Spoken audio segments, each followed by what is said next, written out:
इस देश के करोड़ों बच्चों को हम ऑनलाइन गेमिंग की आदत से रोक नहीं पाएंगे।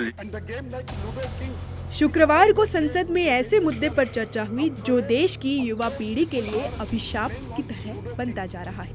वो लत है ऑनलाइन गेमिंग की। शुक्रवार को संसद में ऑनलाइन गेमिंग पर बहस हुई, जिसमें इसे नियंत्रित करने और इस पर प्रतिबंध लगाने की मांग की, क्योंकि जिन गेम से टाइम पास होता था वो अब जुए की आदत में बदल चुके हैं। ये एक ऐसी लत है जिसके शिकार लोग 24 घंटे बिना रुके ऑनलाइन गेम्स खेलना चाहते हैं और बहुत सारे ऑनलाइन गेम्स में तो पैसे कमाने का भी विकल्प है। हैरानी की बात तो ये है कि कई युवाओं ने तो इसे अपने फुल टाइम जॉब में बदल दिया है।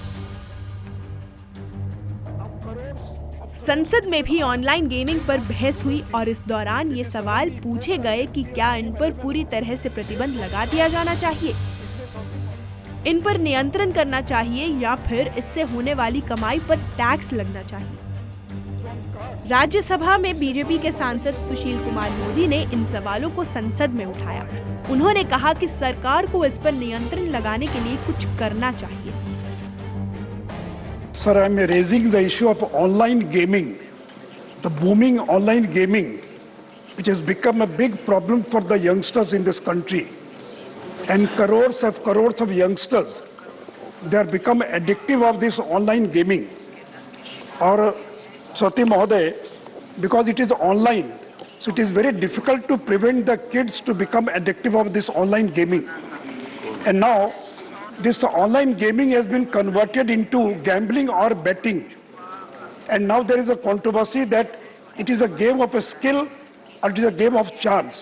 तो इसलिए स्वाति महोदय, ये जो ऑनलाइन गेमिंग है ये बहुत बड़ा एडिक्शन बनता जा रहा है। इसलिए I would like to highlight that this sector like the crypto industry certainly has a regulatory lacuna. So I would urge the government of India that uniform tax for online gaming, number one. And number two, I ask the government to make a comprehensive framework of regulation for online gaming. अगर कोई इस प्रकार का regulation बनता है, नहीं तो इस देश के करोड़ों बच्चों को हम ऑनलाइन गेमिंग की आदत से रोक नहीं पाएंगे।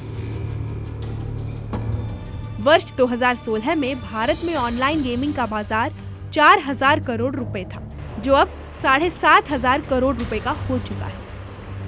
हर साल 18% की रफ्तार से बढ़ रहा ऑनलाइन गेमिंग का ये बाजार वर्ष 2023 तक 15,000 करोड़ रुपए का हो जाएगा। ऑनलाइन गेमिंग पर पूरी तरह से प्रतिबंध लगाना भी ठीक नहीं होगा, क्योंकि इससे हजारों लोगों को रोजगार मिला हुआ है। ये इंडस्ट्री टैक्स भी चुकाती है और अब तो ऑनलाइन गेम्स को दुनिया भर में मुख्य खेलों में शामिल किया जाने लगा है। यानी इस उद्योग को पूरी तरह से प्रतिबंधित नहीं किया जा सकता और किया भी नहीं जाना चाहिए। लेकिन जो गेम्स लोगों को जुए की लत लगाती हैं, उन पर नियंत्रण जरूर होना चाहिए और पेरेंट्स को भी चाहिए कि वो बच्चों को इसके खतरों के बारे में जागरूक करें। Bureau report, C media.